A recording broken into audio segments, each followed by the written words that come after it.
ओम गणेशाय नमः। हर हर महादेव। माता पार्वती की जय। प्यारे भक्तगणों, आज सोमवार के दिन मैं आप सभी को सुनाने जा रही हूँ शिव पुराण की बड़ी ही पुण्य फल देने वाली बड़ी ही दुर्लभ कथा।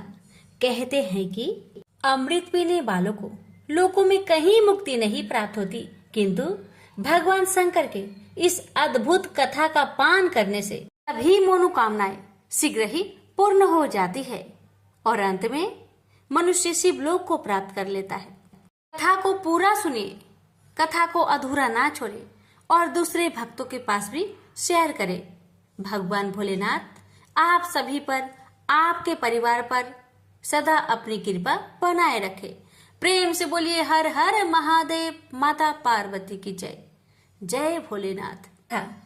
समुद्र के निकटवर्ती परदेश में एक बासकल नामक ग्राम है, जहाँ वैदिक धर्म से विमुख महापापी द्विज निवास करते हैं। वे सब के सब बड़े दुष्ट हैं। उनका मन दूषित विषय भोगों में ही लगा रहता है। वे न देवताओं पर विश्वास करते हैं, न भाग्य पर।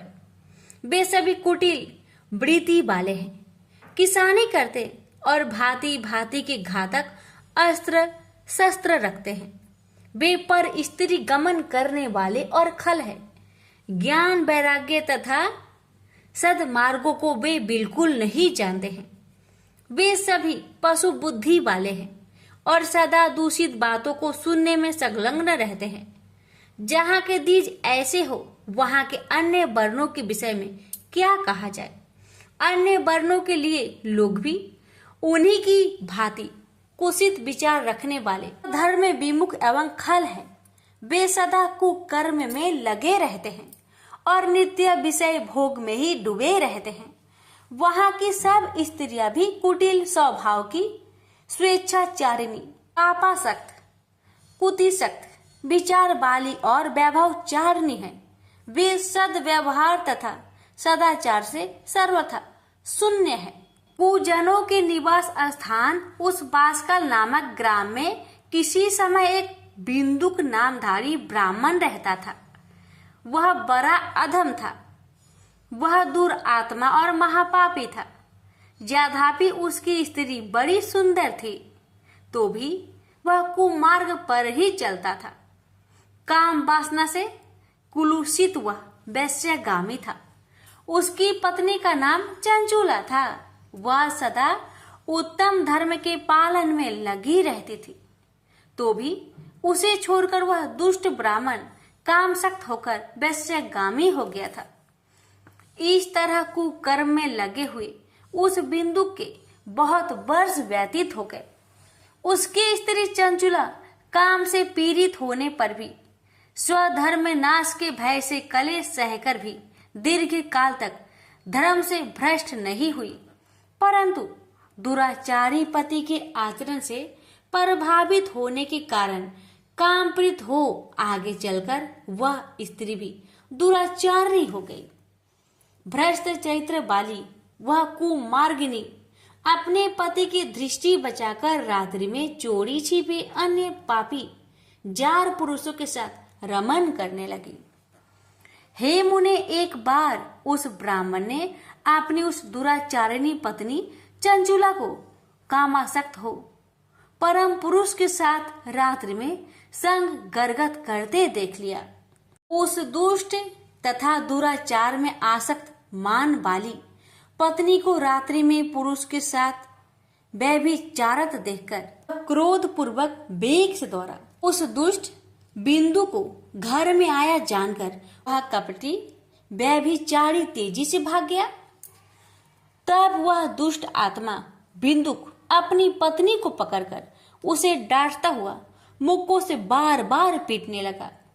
वह व्यभिचारिणी दुष्टा नारी चंचुला पीटी जाने पर कुपित होकर निर्भयता पूर्वक अपने दुष्ट पति बिंदुक से कहने लगी। चंचुला बोली, मुझ पति प्रायणा युवती पत्नी छोड़कर आप कुबुद्धिवश प्रतिदिन वेश्या के साथ इच्छा अनुसार रमन करते हैं। ये बताइए कि रूपवती तथा कामशक्त चित्त वाली मुझ युवती की पति संग सर्ग के बिना क्या गति होती होगी। मैं अत्यंत सुंदर हूँ तथा नव यौवन से उत्पन्न हूँ। आपके संग गर्ग के बिना व्यथित चित्त वाली में कामजन्य दुख को कैसे सह सकती हूँ। उस स्त्री के इस प्रकार कहने पर वह मूर्ख बुद्धि मूर्ख ब्राह्मण धर्मी विमुख दुष्ट पापी बिंदु कहने लगा, काम से व्याकुल चित होकर तुमने यह सत्य ही कहा है। हे प्रिय, तुम भय त्याग दो और जो मैं तुमसे हित की बात कहता हूँ उसे सुनो। तुम निर्भय होकर नित्य पुरुष के साथ संसर्ग करो, उसे संतुष्ट करके उनसे धन खींचो। सारा धन वैश्या के प्रति आसक्त मान वाले मुझको दे दिया करो। इससे तुम्हारा और मेरा दोनों का ही सर्वथा सिद्ध हो जाएगा। पति का यह वचन सुनकर उसकी पत्नी चंचुला ने प्रसन्न होकर उसकी बात मान ली।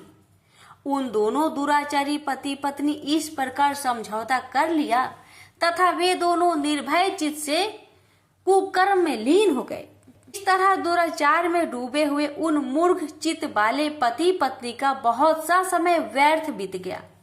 तदंतर शूद्र जातीय वैश्य का पति बना हुआ वह दूषित बुद्धि वाला दुष्ट ब्राह्मण बिंदु समयानुसार मृत्यु को प्राप्त हो नरक में जा पड़ा। बहुत दिनों तक नरक के दुख भोगकर वह मूर्ख बुद्धि पापी विंध्य पर्वत पर भयंकर पिचास हुआ।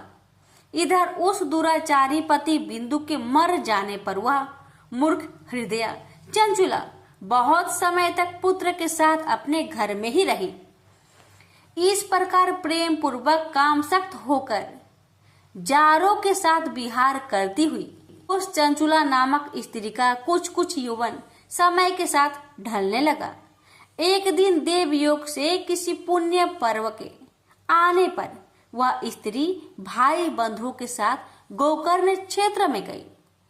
तीर्थ यात्रियों के संग से उसने भी उस समय जाकर किसी तीर्थ के जल में स्नान किया। फिर वह साधारणतया देखने की दृष्टि से बंधुजनों के साथ यत्र तत्र घूमने लगी।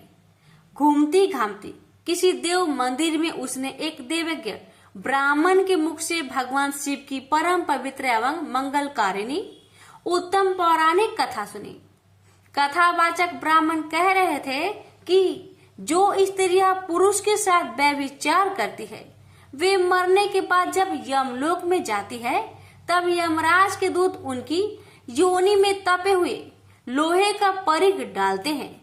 पौराणिक ब्राह्मण के मुख से यह वैराग्य बढ़ाने वाली कथा सुनकर चंचुला भय से व्याकुल हो वह कांपने लगी।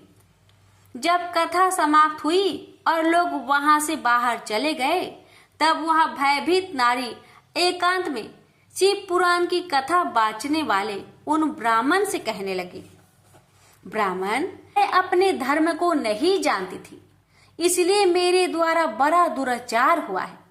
स्वामीन, इसे सुनकर मेरे ऊपर अनुपम कृपा करके आप मेरा उद्धार कीजिए।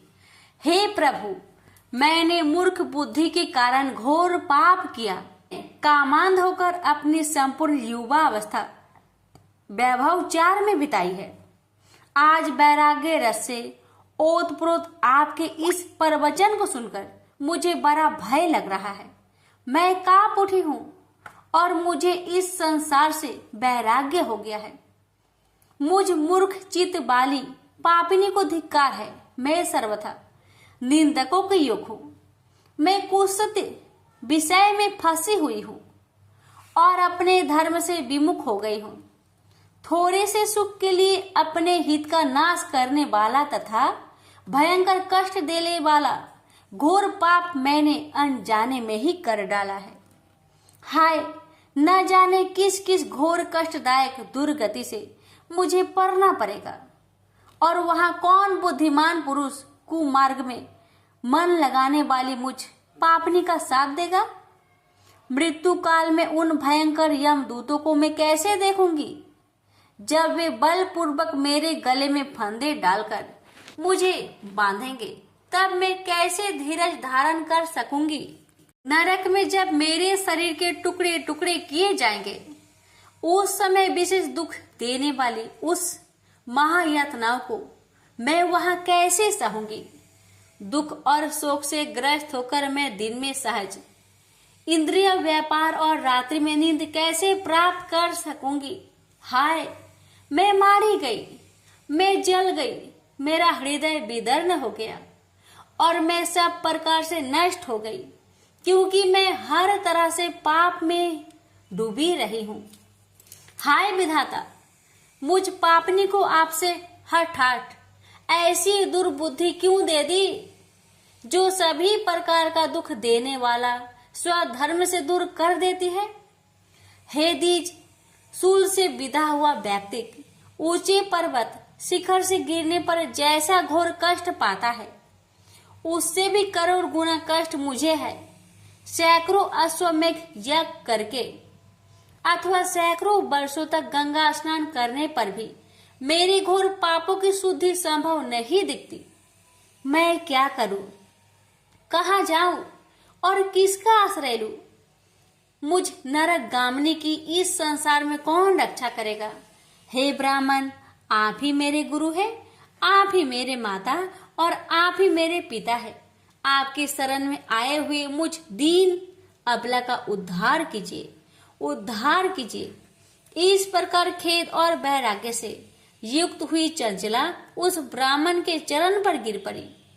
तब उस बुद्धिमान ब्राह्मण ने कृपा पूर्वक उसे उठाकर इस प्रकार कहा, सौभाग्य की बात है कि भगवान शंकर की कृपा से शिव पुराण की इस वैराग्य युक्त तथा श्रेष्ठ कथा को सुनकर तुम्हें समय पर चेत हो गया। हे ब्राह्मण पत्नी, तुम डरो मत, भगवान शिव की में जाओ। शिव की कृपा से सारा पाप तत्काल नष्ट हो जाता है। मैं तुमसे भगवान शिव की कृति कथा से युक्त उस परम वस्तु का वर्णन करूंगा, जिससे तुम्हें सदा सुख देने वाला उत्तम गति प्राप्त होगी। शिव की उत्तम कथा सुनने से ही तुम्हारी बुद्धि इस तरह पश्चाताप से युक्त एवं शुद्ध हो गई है, साथ ही तुम्हारे मन में विषयों के प्रति वैराग्य हो गया है। पश्चाताप ही पाप करने वाले पापियों के लिए सबसे बड़ा प्रायश्चित है। सत्पुरुषों ने सबके लिए पश्चाताप को ही समस्त पापों का शोधक बताया है। पश्चाताप से ही पापों की शुद्धि होती है। जो पश्चाताप करता है वही वास्तव में पापों को प्रायश्चित करता है, क्योंकि सत्पुरुषों ने समस्त पापों की शुद्धि के लिए जैसे प्रायश्चित का उपदेश किया है, वह सब पश्चाताप से संपन्न हो जाता है। जो पुरुष विधि पूर्वक प्रायश्चित करके निर्भय हो जाता है और अपने कुकर्म के लिए पश्चाताप नहीं करता, उसे प्राय उत्तम गति नहीं प्राप्त होती। परंतु जिसे अपने कृत्य पर हार्दिक पश्चाताप होता है, वह अवश्य उत्तम गति का भागी होता है। इसमें संशय नहीं है।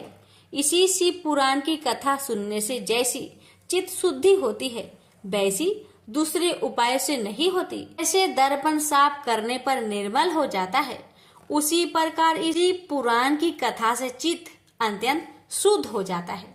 इसमें संशय नहीं है। मनुष्य के शुद्ध चित्त में जगदम्बा पार्वती सहित भगवान शिव विराजमान रहते हैं। इससे वह शुद्धतमा पुरुष सांब सदा शिव के परम पद को प्राप्त होता है। इस प्रकार यह कथा रूपी साधन सभी प्राणियों के लिए उपकारी है और इसी कारण महादेव जी ने इसको आग्रह पूर्वक प्रकट किया है। इस कथा से भगवान उमापति ध्यान सिद्ध हो जाता है। उस ध्यान से परम ज्ञान और उससे मोक्ष की प्राप्ति निश्चय ही हो जाती है। भगवान शंकर के ध्यान में मग्न हुए बिना भी यदि कोई इस कथा मात्र सुनता है, वह दूसरे जन्म में भगवान के ध्यान को सिद्ध कर परम पद को पा लेता है। इस कथा के श्रवण से भगवान शंकर ने ध्यान को प्राप्त कर पश्चाताप करने वाले पापी पुरुष सिद्ध को प्राप्त हो गए हैं। उत्तम कथा का श्रवण समस्त मनुष्य के लिए कल्याण का बीज है। यथोचित मार्ग से इसकी आराधना अथवा सेवा करनी चाहिए। यह कथा श्रवण भाव बंधन रूपी रोगों का नाश करने वाला है। भगवान शिव की कथा को सुनकर फिर अपने हृदय में उसका मनन एवं निधि ध्यान से करने से पूर्णतया चित्त शुद्धि हो जाती है। चित्त शुद्धि होने से महेश्वर की भक्ति अपने दोनों पुत्र ज्ञान और वैराग्य के साथ निश्चय ही प्रकट होती है। तत्पश्चात महेश्वर के अनुग्रह से दिव्य मुक्ति प्राप्त होती है। इसमें संशय नहीं है। जो शिव भक्ति से वंचित है उसे पशु समझना चाहिए, क्योंकि उसका चित्त माया के बंधन में आसक्त है। वह निश्चय ही संसार बंधन से मुक्त नहीं हो पाता है। हे ब्राह्मण पत्नी, इसलिए तुम विषयों से मन को हटा लो और भक्ति भाव से भगवान शंकर की इस परम पावन कथा को सुनो। परमात्मा शंकर की इस कथा को सुनने से तुम्हारे चित्त की शुद्धि होगी और उससे तुम्हें मोक्ष की प्राप्ति हो जाएगी। निर्मल चित्त से भगवान शिव के चरण रविंद का चिंतन करने वाली की ही एक ही जन्म में मुक्ति हो जाती है। यह मैं तुमसे सत्य कहता हूँ। इतना कहकर वे श्रेष्ठ शिव भक्त ब्राह्मण मौन हो गए। उनका हृदय करुणा से आर्द्र हो गया था।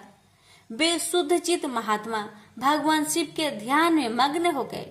तदंतर बिंदु की पत्नी चंचुला मन ही मन प्रसन्न हो उठी। ब्राह्मण का उक्त उपदेश सुनकर उसके नेत्रों में आनंद के आंसू छलक आए थे। वह ब्राह्मण पत्नी चंचुला हर्षित हृदय से श्रेष्ठ ब्राह्मण के चरणों में गिर पड़ी और हाथ जोड़कर बोली, मैं कृतार्थ हो गई। तत्पश्चात उठकर वैराग्य युक्त तथा उत्तम बुद्धि वाली वह स्त्री जो अपने पापों के कारण आतंकित थी, वह महान शिव भक्त ब्राह्मण से हाथ जोड़कर गदगद वाणी में कहने लगी, ब्राह्मण, मैं शिव भक्तों में श्रेष्ठ। हे स्वामिन, आप धन्य हैं, परमार्थदर्शी है और सदा परोपकार में लगे रहते हैं, इसलिए आप श्रेष्ठ साधु तो में प्रशंसा के योग है। हे साधु, मैं नरक के समुद्र में गिर रही हूँ, आप मेरा उद्धार कीजिए, उद्धार कीजिए। पौराणिक अर्थ तत्व से संपन्न जिस सुंदर शिव पुराण की कथा को सुनकर मेरे मन में संपूर्ण विषयों से वैराग्य उत्पन्न हो गया है। इस शिव महापुराण को सुनने के लिए इस समय मेरे मन में बड़ी श्रद्धा हो रही है। ऐसा कहकर हाथ जोड़कर उनका अनुग्रह पाकर चंचुला उस शिव महापुराण की सेवा में तत्पर हो वहां रहने लगी। तदंतर शिव भक्तों में श्रेष्ठ और शुद्ध बुद्धि वाले उन ब्राह्मण देवता ने उसी स्थान पर उस स्त्री को शिव पुराण की उत्तम कथा सुनाई। इस प्रकार उस गोकर्ण नामक महाक्षेत्र में उन्हीं श्रेष्ठ ब्राह्मण से उसने शिव पुराण की वह परम उत्तम कथा सुनी, जो भक्ति, ज्ञान और वैराग्य को बढ़ाने वाली तथा मुक्ति देने वाली है। उस परम उत्तम कथा को सुनकर वह ब्राह्मण पत्नी अत्यंत कृतार्थ हो गई। उन सदगुरु की कृपा से उसका चित्त शीघ्र ही शुद्ध हो गया। भगवान शिव के अनुग्रह से उसके हृदय में शिव के गुण रूप का चिंतन होने लगा। इस प्रकार सदगुरु का आश्रय लेकर उसने भगवान शिव में लगी रहने वाली उत्तम बुद्धि पाकर शिव के सच्चिदानंदमय स्वरूप का बारंबार चिंतन प्रारंभ हो गया। वह प्रतिदिन तीर्थ के जल में स्नान करके जटा और वलकल धारण करने लगी तथा समूची देह में भस्म लगाकर रुद्राक्ष के आभूषण धारण करने लगी।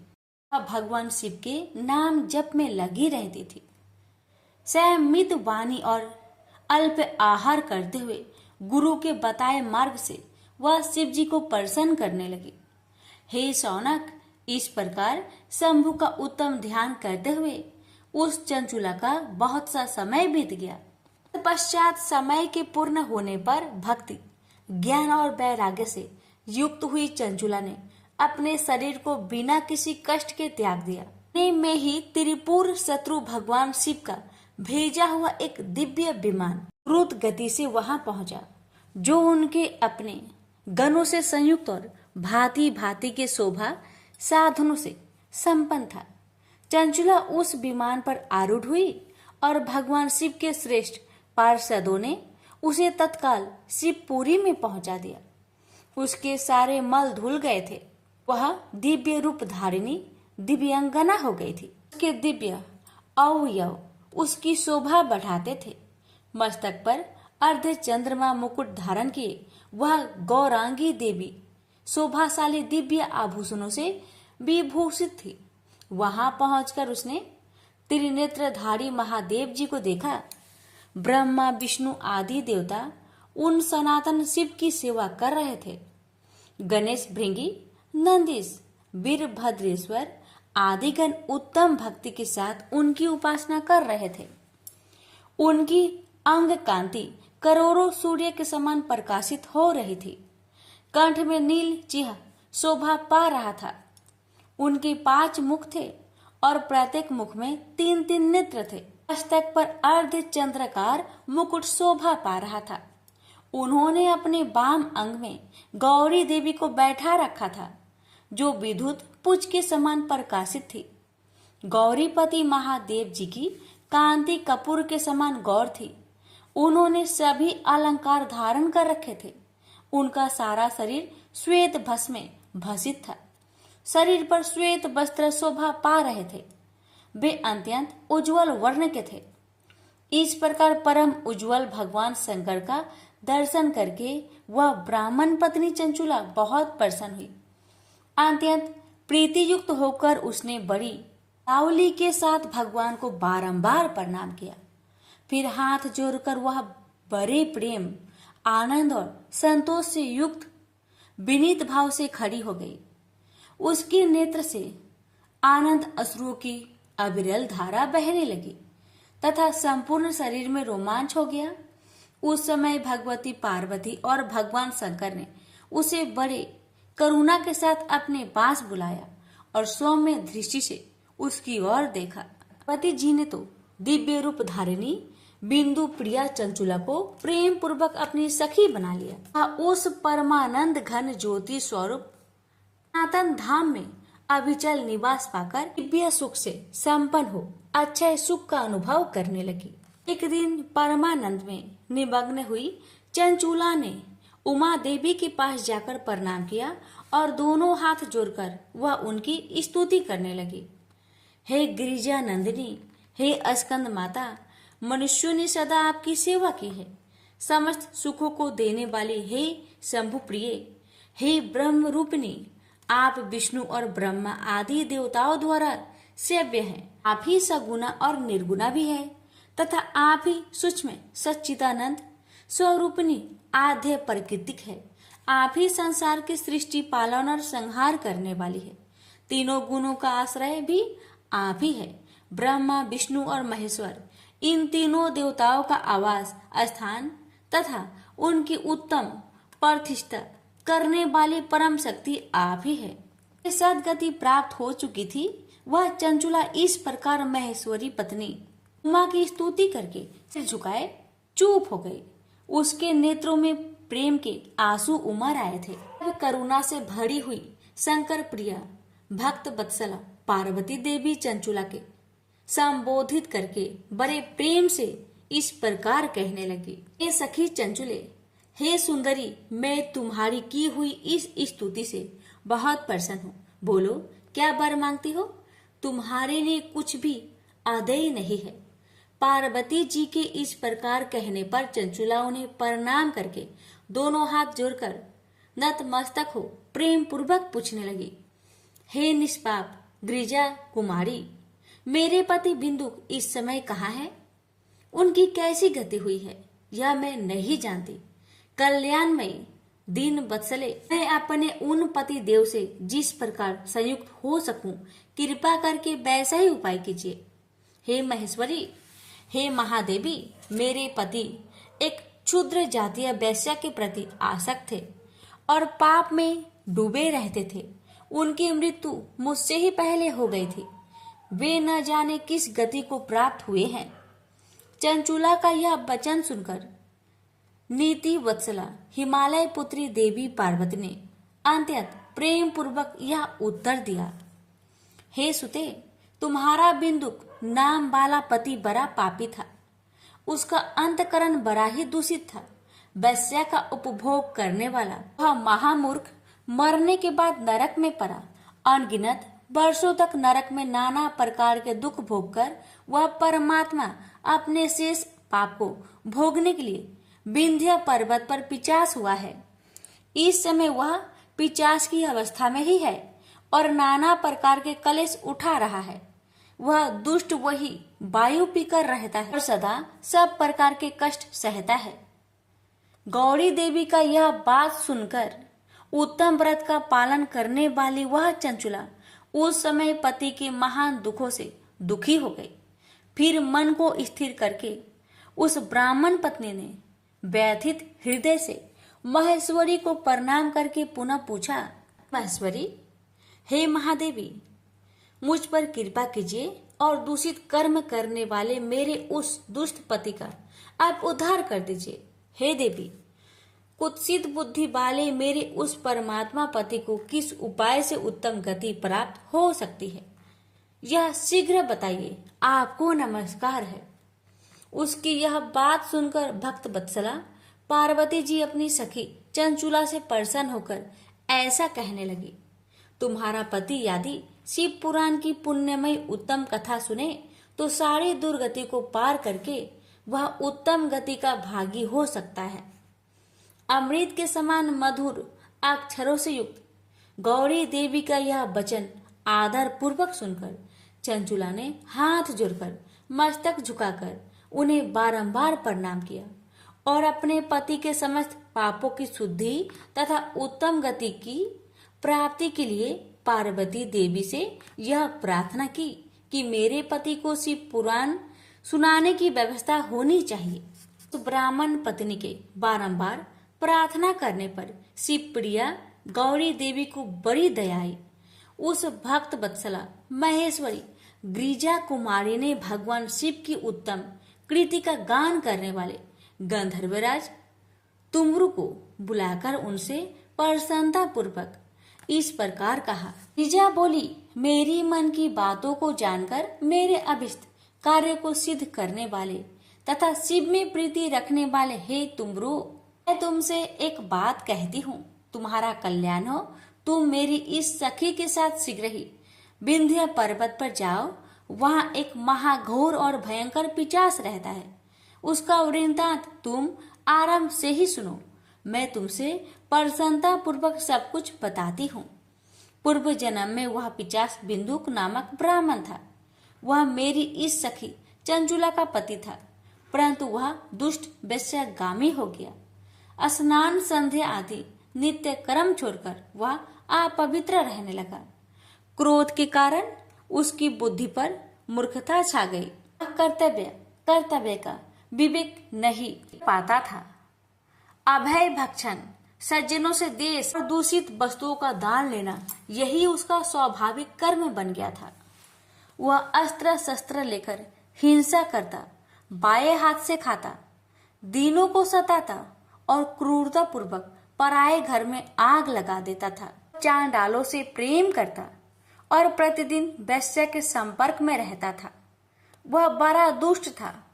उस पापी ने अपनी पत्नी का परित्याग कर दिया था और वह दुष्टों के संग में निरत रहता था। उसने वैश्या के कुसंग से अपने सारे पुण्य नष्ट कर लिए और धन के लोभ से अपनी पत्नी को निर्भय करके व्यभिचारिणी बना डाला। वह मृत्यु पर्यंत दुराचार में ही फंसा रहा। फिर समय आने पर उसकी मृत्यु हो गई। वह पापियों के भोग स्थान घोर यमपुरी में गया और वहां बहुत से नरकों को भोगकर वह दुष्ट आत्मा इस समय विंध्य पर्वत पर पिशाच बना हुआ है। वहीं पर वह दुष्ट पिशाच अपने पापों का फल भोग रहा है। तुम उसके आगे यत्न पूर्वक शिव पुराण की उस दिव्य कथा का प्रवचन करो, जो परम पुण्यमयी तथा समस्त पापों का नाश करने वाली है। उत्तम शिव पुराण की कथा के श्रवण से उसका हृदय शीघ्र ही समस्त पापों से शुद्ध हो जाएगा और वह प्रेत योनि का परित्याग कर देगा।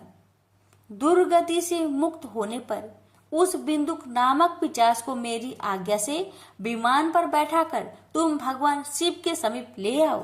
महेश्वरी उमा के इस प्रकार आदेश देने पर गंधर्वराज। तुमरू मन ही मन बड़े प्रसन्न हुए और उन्होंने अपने भाग्य की सराहना की। तत्पश्चात उस पिशाच की सती साध्वी पत्नी चंचूला साथ विमान पर बैठकर नारद के प्रिय मित्र तुमरू वेग पूर्वक विंध्याचल पर्वत पर गए, जहां वह पिशाच रहता था। वहां उन्होंने उस पिशाच को देखा। उसका शरीर विशाल था और उसकी ढोड़ी बहुत बड़ी थी। वह कभी हंसता, कभी रोता, कभी उछलता था। उसकी आकृति बड़ी विकराल थी। भगवान शिव की उत्तम कृति का गान करने वाले महाबली तुमरू ने उस अत्यंत भयंकर पिशाच को बलपूर्वक पासों द्वारा बांध लिया। तुमरू ने शिव पुराण की कथा बांचने का निश्चय करके महा उत्सव युक्त स्थान पर मंडप आदि की रचना की।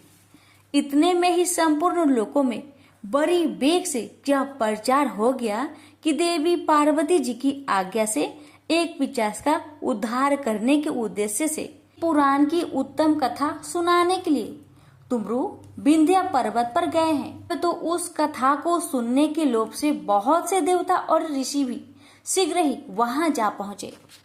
आदर पूर्वक शिव पुराण सुनने के लिए आए हुए लोगों का उस पर्वत पर बड़ा अद्भुत और कल्याणकारी समाज जुट गया।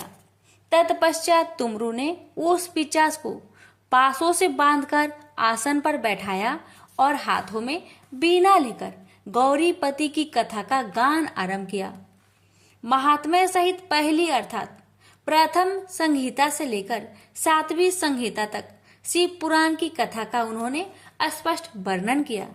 7 संहिता वाले शिव पुराण का आदर पूर्वक श्रवण करके वे सभी श्रोता पूर्णतः कृतार्थ हो गए।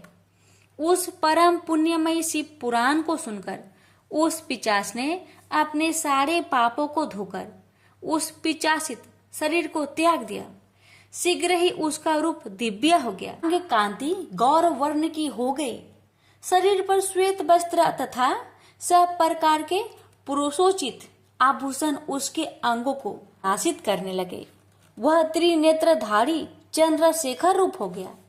इस प्रकार दिव्य देहधारी होकर श्रीमान बिंदु अपनी भार्य चंचूला के साथ स्वयं भी पार्वती पति भगवान शिव के दिव्य चरित्र का गुणगान करने लगा। उसकी स्त्री को इस प्रकार दिव्य रूप से सुशोभित देखकर वे सभी देवता और ऋषि बड़े विस्मित हुए। उनका चित्त परम आनंद से परिपूर्ण हो गया। भगवान महेश्वर का वह अद्भुत चरित्र सुनकर वे सभी श्रोता परम कृतार्थ हो प्रेम पूर्वक श्री शिव का यशो गान करते हुए अपने अपने धाम को चले गए।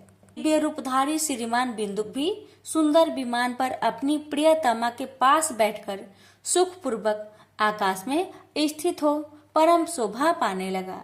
अंतर महेश्वर के सुंदर एवं मनोहर गुणों का गान करता हुआ वह अपनी प्रियतमा तथा तुमरू के साथ शीघ्र ही शिव धाम जा पहुंचा। वहाँ भगवान महेश्वर तथा पार्वती देवी ने प्रसन्नता पूर्वक बिंदु का बड़ा सत्कार किया और उसे अपना गण बना लिया। उसकी पत्नी चंचुला पार्वती जी की सखी हो गई।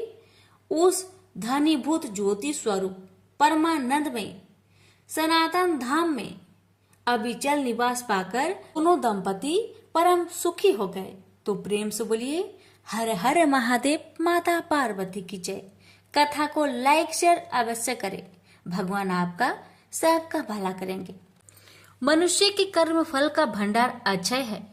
उसे भोगने के लिए जीव 84 लाख योनियों में शरीर धारण करता आ रहा है। समस्त जीव को अपने द्वारा किए गए शुभ अथवा अशुभ कर्मों का फल निश्चित रूप से भोगना ही पड़ता है। आज जो इंद्र है वह अपने पहले के जन्मों में कभी कीड़ा हो सकता है तथा पहले का कीट आज अपने सत्कर्मों से इंद्र बन सकता है। कर्म की गति जानने में देवता भी समर्थ नहीं है। मानव की बात तो क्या है। इसलिए कहा गया है कर्मों की गति बड़ी गहन और न्यारी होती है। कर्म फल के विलक्षण प्रभाव को दिखलाता राजा बलि का जीवन। आइए श्रवण करते हैं इस कथा में। पौराणिक मान्यता के अनुसार राजा बलि पूर्व जन्म में जुआरी था। एक दिन उसे जुए में कहीं से कुछ पैसे मिले। उन पैसों से उसने अपनी प्रियतमा वैश्या के लिए कुछ सुंदर माला, इत्र व चंदन खरीदा और कामातुर होकर उसने मिलने के लिए जल्दी जल्दी चला जा रहा था। तभी एक पत्थर से ठोकर खाकर वह मूर्छित हो गया। कुछ देर में जब होश आया तो उसने अनुभव किया कि मेरी मृत्यु अब निकट है। पूर्व जन्म के किसी पुण्य से उसके मन में सद्बुद्धि उत्पन्न हुई और वैराग्य जगा। जुआरी ने कभी किसी महात्मा से सुना था कि कोई भी वस्तु शिव अर्पण कर देने से बहुत पुण्य होता है। उसने सोचा, माला, इत्र, चंदन तो प्रियतमा तक पहुंच नहीं सकता, शिव अर्पण कर देने से कुछ अच्छा होगा तो हो जाएगा, अन्यथा मर तो रहा ही हूं और माला, इत्र, चंदन भी जमीन पर गिरकर बेकार जा रहे हैं। यही सोचकर जुआरी ने माला, इत्र व चंदन भगवान शिव को अर्पण कर दिया। जुआरी की मृत्यु होने पर यमराज के दूत उसे पकड़ कर ले गए। यमराज ने चित्रगुप्त से कहा, इसका बही खाता देखो। चित्रगुप्त ने कहा, यह तो जन्म जन्मांतर का पाप ही है। बस अभी अभी थोड़ी देर पहले जुए में जीते पैसे से इसने वैश्य के लिए माला, इत्र व चंदन खरीदा था। जब ठोकर खाकर गिरा तो इसने मृत्यु के निकट देखी और सोचा कि माला आदि चीजें बेकार जा रही है, तो उसे शिव अर्पण कर दिया। यह कोई भगवान को माला अर्पण करने वाला तो था ही नहीं, न ही इसने भगवान के लिए माला खरीदी थी। बस यही इसका पुण्य है। यमराज ने कहा, यह तो इसका पुण्य ही माना जाएगा। यमराज ने जुआरी से पूछा, पहले तुम पुण्य का फल भोगे हो या पाप का? जुआरी ने कहा, मैं तो जन्म जन्मांतर का पापी हूँ। पाप का फल भोगने में पता नहीं कितना समय लगे, इसलिए मैं पहले पुण्य का फल भोगना चाहता हूँ। भगवान शंकर की कृपा से जुआरी बन गया इंद्र।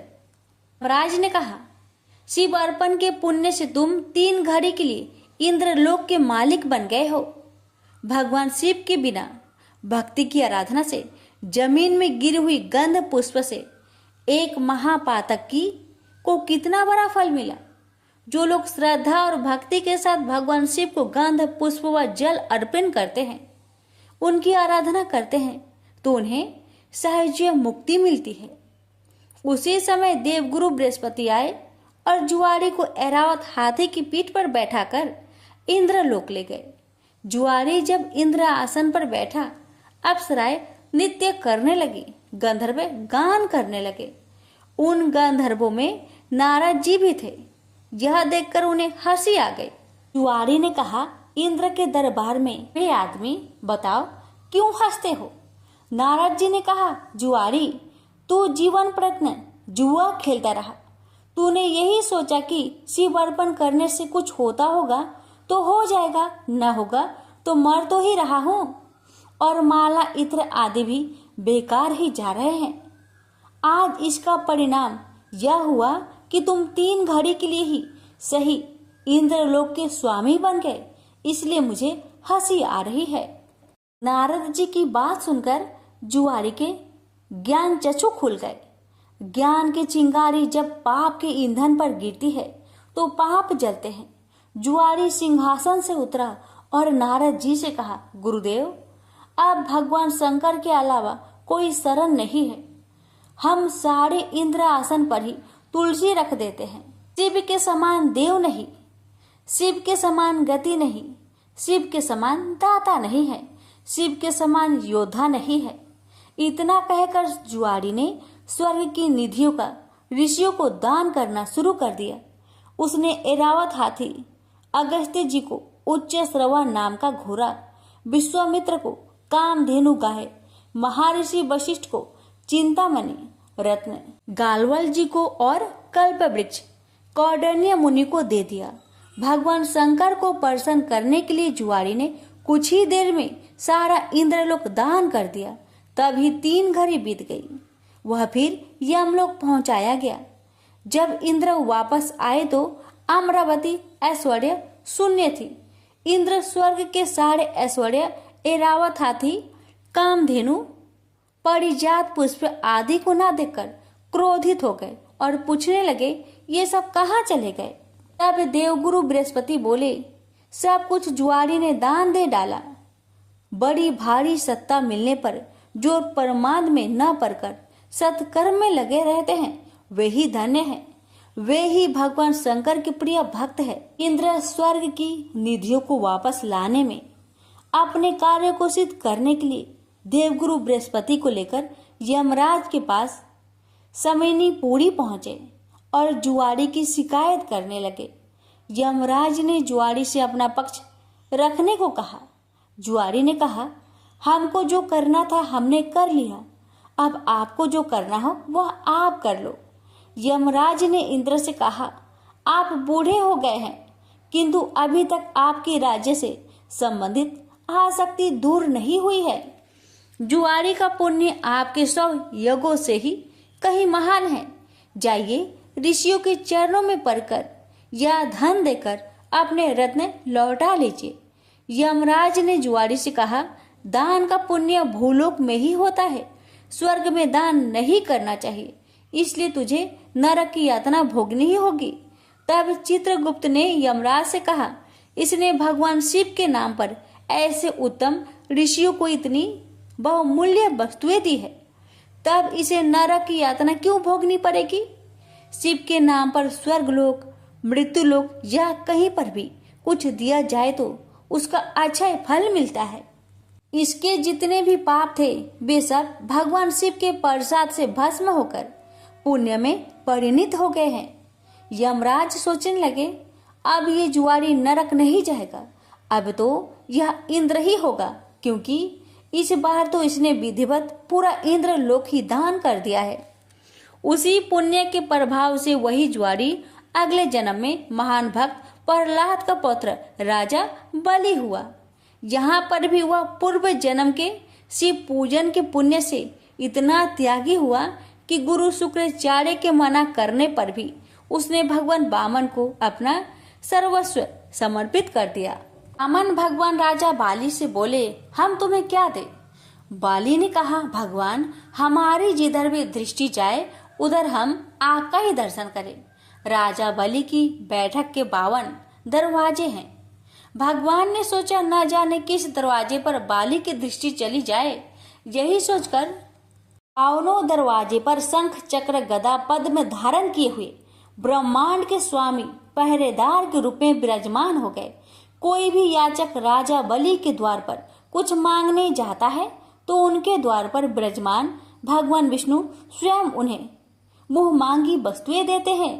इसलिए प्रहलाद जी ने भगवान की स्तुति करते हुए कहा, इंद्र कुबेर आदि देवताओं के द्वारपाल तो आप कभी नहीं बने, परंतु आप हम असुरों के द्वारपाल बन रहे हैं। इससे लगता है कि आप हम असुरों के पक्षपाती हैं। इस प्रसंग से गीता में भगवान का यह कथन सत्य सिद्ध हो जाता है कि पत्र पुष्प फल जल जो कुछ भी भगवान के लिए अर्पित किया जाता है वह अनंत गुना होकर वापस आता है। प्रेम से बोलिए, हर हर महादेव। माता पार्वती की जय। विष्णु भगवान की जय।